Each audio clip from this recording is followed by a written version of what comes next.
Hey everyone, my name is Katelyn and I am a fourth year PhD student in molecular biology at Princeton University. And I will be hosting an Ask Me Anything session with the Addictive Brain this weekend. And the umbrella topic for this will be the relationships between human viruses and their hosts, which is us.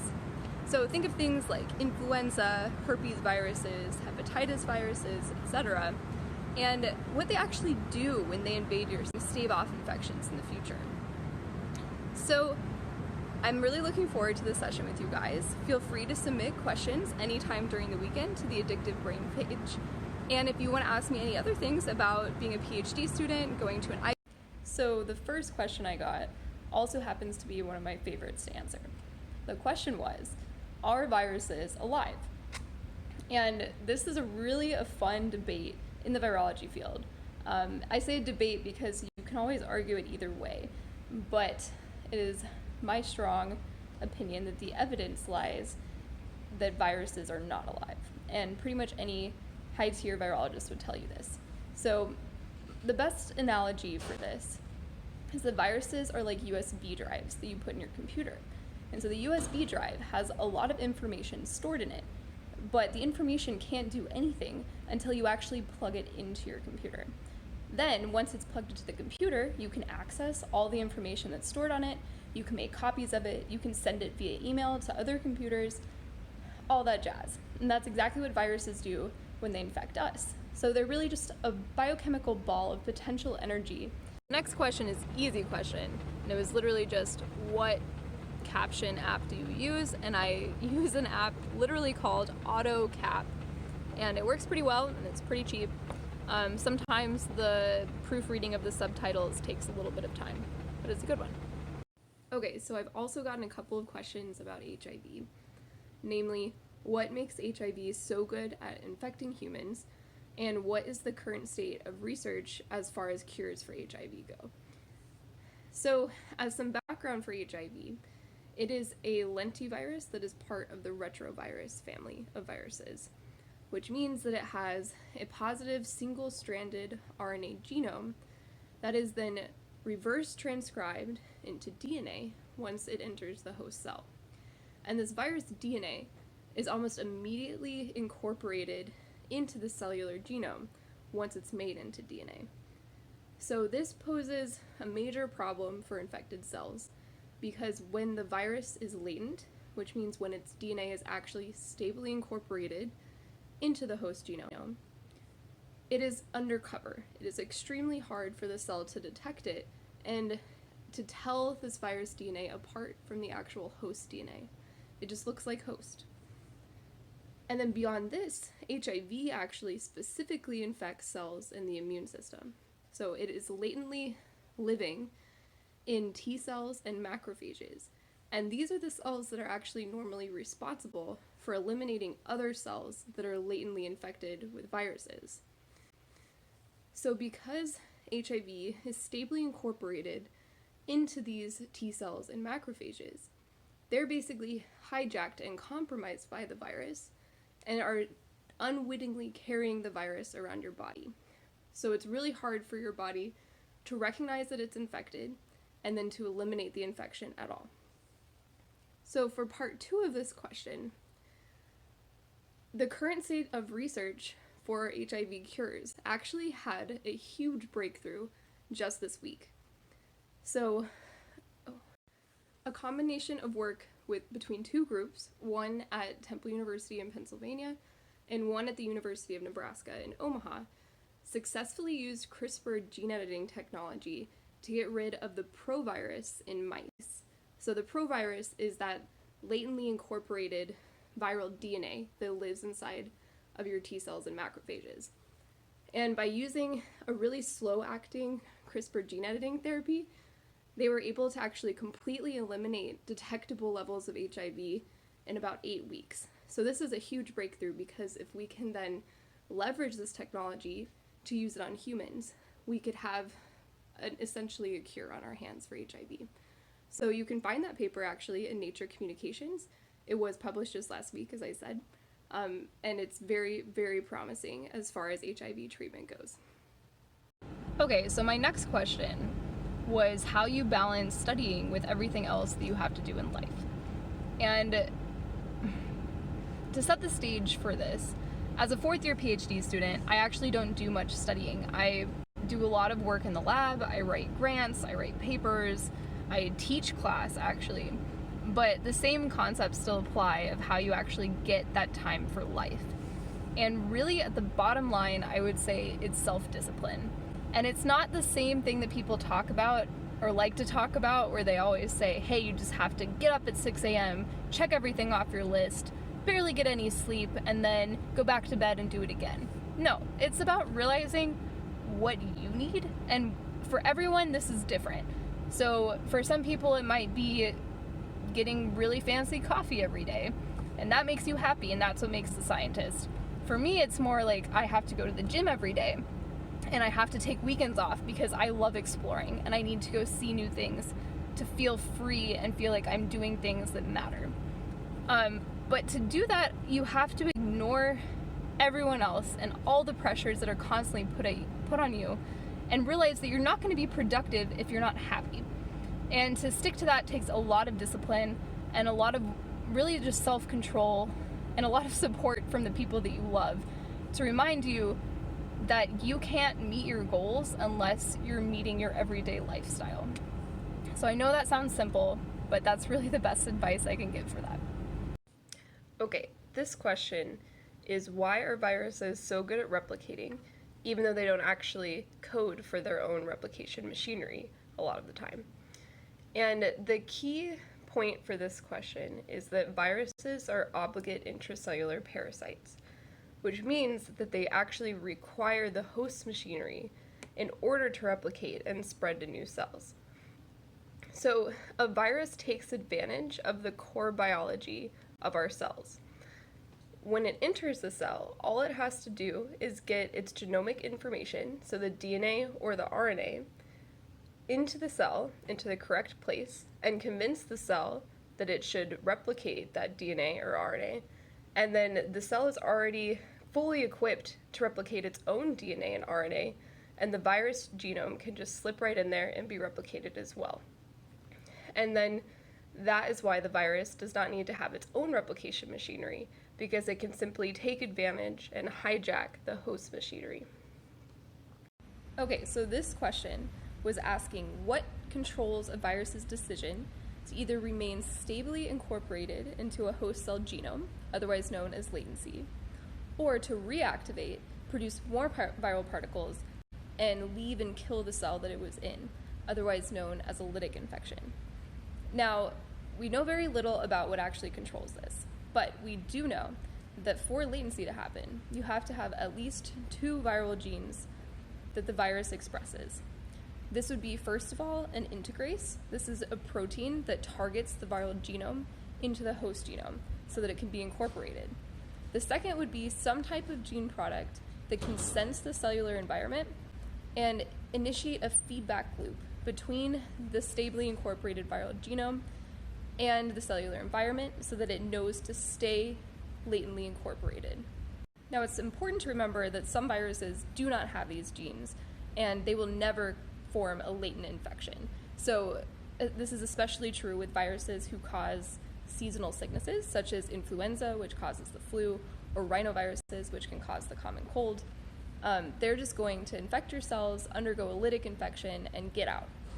Now, other viruses, such as herpes viruses, which is what I study, HIV, which I talked about earlier, and human papillomaviruses, which can cause like Merkel cell carcinoma, a type of cancer, will stably incorporate themselves into your cells, and they all have different niches of cell types that they like to live in.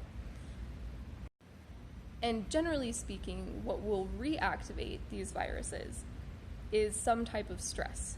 So the person who pitched this question mentioned UV light, and that is a type of stress that will start to cause your genome to decay. So this is why people get skin cancer from being in the sun too much. And so as the host cell genome is decaying, the virus genome will also start to decay or mutate. And that feedback loop that I talked about earlier would be activated and tell the virus, hey, your host cell is dying, you need to leave.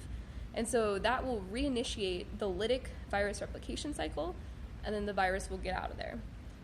It doesn't want to be in a host that's dying. And this is actually a fun concept in virology, fun or interesting, where most viruses that we know of don't want to kill the host. They need their hosts alive so that they can keep getting into new hosts.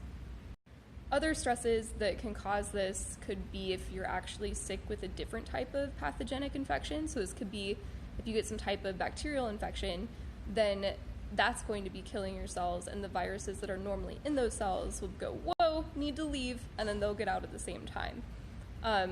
Just general mental stress seems to cause reactivation of latent viruses. So a good example of this would be HSV1, or herpes simplex virus 1, which causes cold sores. And you might notice that if you have had a different type of sickness, or if you've been really tired and stressed out from a lot going on at work, that's when you get your cold sores. There's still a lot to be discovered about how latency works, and hopefully eventually that'll help us design some antiviral therapeutics to actually combat these latent infections. Good question. Okay, so the next question I got is, do viruses require nourishment, or do they need to feed? And the simple answer to this is no. This goes back to one of the concepts I talked about early in this AMA session, that viruses are in fact not alive. So they're not growing, they're not replicating or making more of themselves, they're not dividing, so therefore they don't need metabolism, and then they don't need energy to fuel that metabolism. Viruses are just highly organized yet quite simple biochemical packages that are formed of a nucleic acid, so an RNA or DNA, proteins, and sometimes lipids. And these packages can exist almost indefinitely in the wild without any external forces, any external energy, or really anything at all. Okay, so this next question is really a pretty interesting one. They were wondering if a certain class of virus, so a DNA virus or an RNA virus, is harder to combat as far as human infections go. And this kind of goes back to an idea of, is a certain class of virus better at infecting humans? So I would say no. I do not think that there's any evidence that a certain class of virus is better at infecting humans.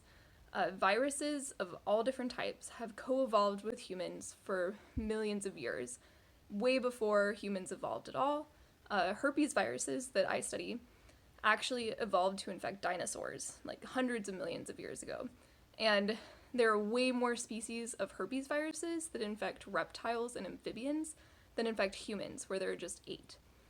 But that's just kind of a large example to illustrate a point, which is that viruses of either DNA or RNA genomes have highly evolved strategies to overcome host defenses, which is our defenses. So our immune systems, our innate biology, the way that we just process biological material, everything.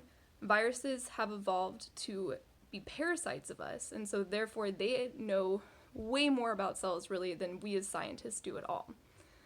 And specifically talking about RNA versus DNA viruses, these different viral strategies have different benefits and different downsides. So if you consider an RNA virus, it has a less stable genomic material with RNA, and it can mutate easier. So that actually gives the virus an advantage because after passaging through hosts multiple times, it will have a higher mutation rate and be able to evolve around the mechanisms the host has made as far as immune signaling goes to recognize that virus. Great example of this is influenza, which is why it's so hard to make a vaccine, because it evolves every season just by random mutations, but these mutations result in different protein structures that our immune system is no longer able to recognize, and so it can keep infecting us over and over. On the other hand, many DNA viruses have established mechanisms to make latency, so to actually live forever in our cells when they incorporate their genomic material into our own. And that is a great way of staying undercover from our immune system, so that our immune system will never be able to fully get rid of it from our body. Anyways, very interesting question. In general, viruses are just master manipulators of our cells, and they're super good at it, and there's a lot of research that needs to be done to figure out how to stop them. Here's another really excellent question. The question was, why are mutation rates different between viruses? And this rests in about 4 major factors. First, the number one thing that always dictates the mutation rate is the polymerase. So the protein that actually synthesizes new DNA or RNA particles. So inherently, RNA viruses have a higher mutation rate than DNA viruses. And this is largely because RNA polymerases, both ones that are our own, so the host cells polymerases, and virally encoded polymerases, have a higher error rate because the protein doesn't check its work. So once it synthesizes a new molecule of RNA, it doesn't have a proofreading mechanism to see if any mutations cropped up. The second and third reasons have to do with the actual character of the replication cycle of the virus. Namely, how fast can the virus replicate in literal time, and also how many virus particles are produced per cycle. So the combination of the speed and the amount of viruses that are produced just increases the likelihood that in a given amount of time you'll have mutated viruses being produced.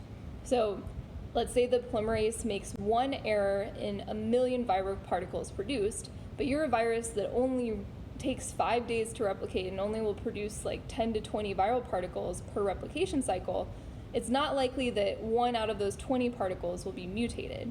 Whereas if you're a virus that's producing millions of viral particles per replication cycle, like a rhinovirus, which causes the common cold, it's much more likely that at least one of those viruses will be a mutant virus.